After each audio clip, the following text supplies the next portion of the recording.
this is the lineup. But again, these entries from outside Europe coming in, Tara Rigney and Emma Twigg have plenty of form that we're going to hear all about as we take a look at the crews. In lane 1, the individual neutral athlete, Tatiana Klimovic.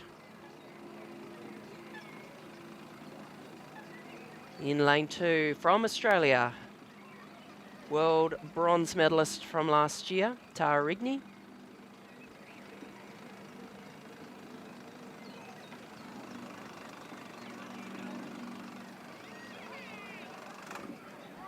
In lane 3, the world champion for the last 2 years, unbeaten for the last 2 years, Caroline Florijn from the Netherlands. And of course, Olympic champion from Tokyo, Emma Twigg from New Zealand. In lane 5, from Lithuania, she's been having a great regatta so far, Victoria Senkute. And in lane 6, from Germany, Alexandra Förster. And I can't help noticing there's just a little breeze on the water now when you look across the boats. And in a single scull, it's probably enough that you notice it. It's not enough that it's going to put you off. It's not quite the glassy conditions. Just a gentle head breeze, that looks like. And Greg, you've raced single scull internationally.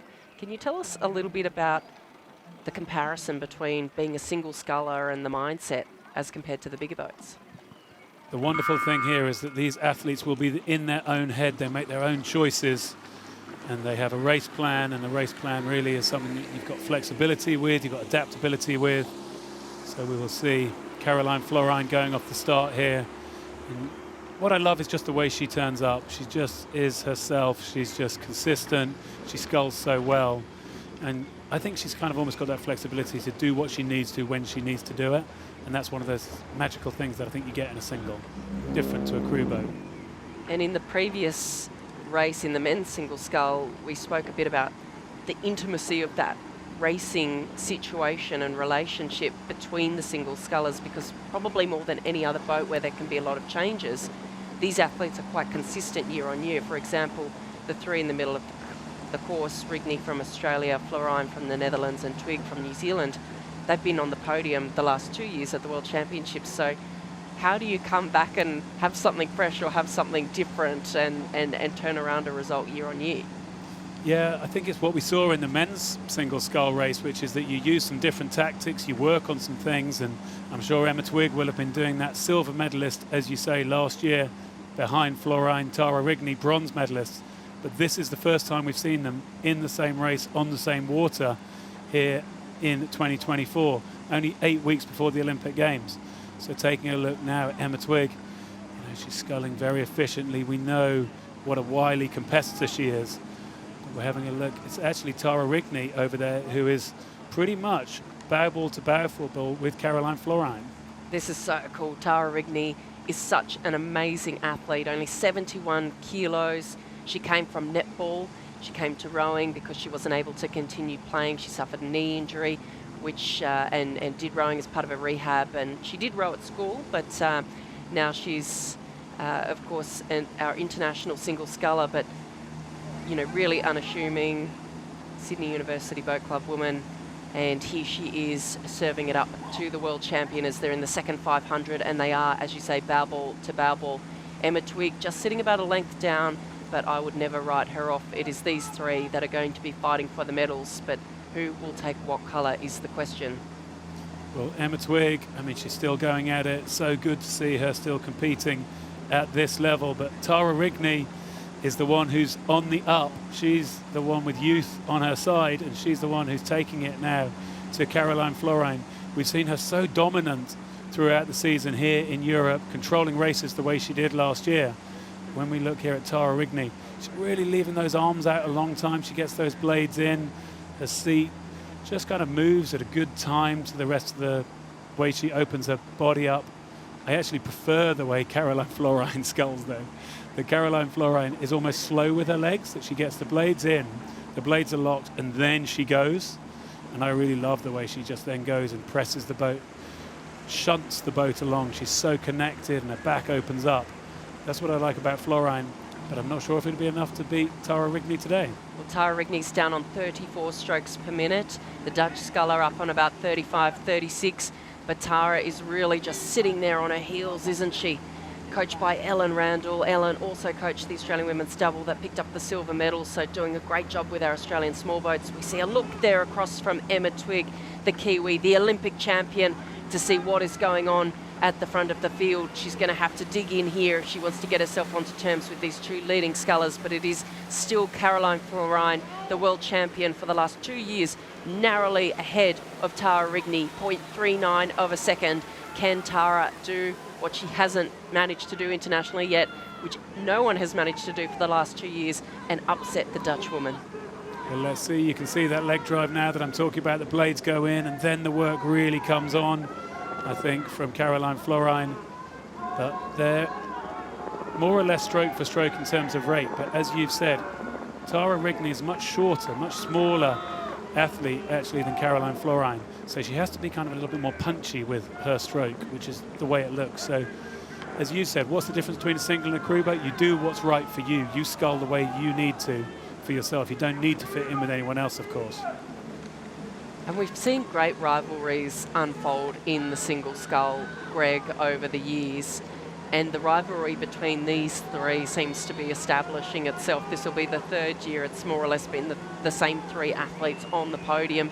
We can see Emma Twigg still, it's a bit of a deceptive angle back to the front. She is about 10 metres or so, which is just over a boat length behind Tara Rigney at this stage. But still, like I've said time and time again, and never write Twiggy off. She does have a mean sprint as much as most of the Kiwis do. I'm sure that her wife and her son are watching from back home in New Zealand. So for those of you joining us from Australia and New Zealand, it's very late at night for you. But hopefully you're enjoying watching the Aussie and the Kiwi scullers get themselves in here. But they are throwing everything at the Dutch woman, who is still in the lead. Well, Caroline Florijn there, she looks so long in terms of how she sculls, really compressing her body and closing that angle between her body and her thighs. But what you'll see is that Tara Rigney is still right with her. We should also give a quick shout out for the neutral athlete Tatiana Klimovic over there in lane one. She could yet make her way onto the podium against any of these athletes, really, if someone has a moment of weakness, if someone isn't able to keep going. At the bottom of the screen, there's also Alexandra Forster, the German sculler, but I think it looks like too much for her to do. It's all about these two for the gold medal, I think. Perhaps a challenge starting to come now from the neutral athlete over in lane one, Klimovic. Twiggy's going to have to keep an eye out to her right to make sure that she doesn't get past here, because that sculler is starting to close the gap to Emma Twigg of New Zealand. But Emma's not really able to change this gap back to Tara Rigney. But I think at the front of the field, it looks to me as though the Dutch sculler has stepped up. She has taken a little bit of distance on Tara Rigney at this stage. Well, here we go. We're into the red, boys. Tara Rigney is going to look to make some kind of a sprint happen. She's only at 37 strokes a minute. It's the same as Caroline Florijn here. Still sculling absolutely full length. No shortening up at the stroke. The coaches would feel proud of what they're doing. But can they use some rate? Can they get more strokes in? I think Florijn is moving now. I think she's waited until these red boys. Now she's starting to move. Now she's starting to open that gap on Tara Rigney, who's looking solid for the silver medal as we're coming down now towards the line. They're coming down to us at the grandstand here. It is still the Dutch single sculler with the narrowest of leads. We can see the desperation from the Aussie, from the Kiwi. In fact, I think Emma Twigg is really putting on a burst here to try and reel in Tara Rigney. But it is going to be the world champion, Caroline Florijn of the Netherlands, who will take the gold medal. Tara Rigney of Australia takes the silver. Emma Twigg of New Zealand picks up the bronze. And then a little bit of clear water back to the individual neutral athlete, Tatiana Klimovic, in fourth place. It will be Senkute from Lithuania who takes fifth, I think, and then the German Alexandra Forster in sixth, or that might have been the other way around. We'll give you a confirmation of those results in a moment. But you can see how much Tara Rigney hurts. I mean, she's the one who's improving. She... when did she show up? 2002? She first... 22. 22. She 22, sorry, yeah. She got into the single. And she's the one who's moving fast, closing that gap. She really did make Caroline Florine work for that in a way that I think we haven't seen her work for it really since this Olympiad started. She just does her thing. As I say, she sculls. I think she sculls so well in terms of how long and connected she is.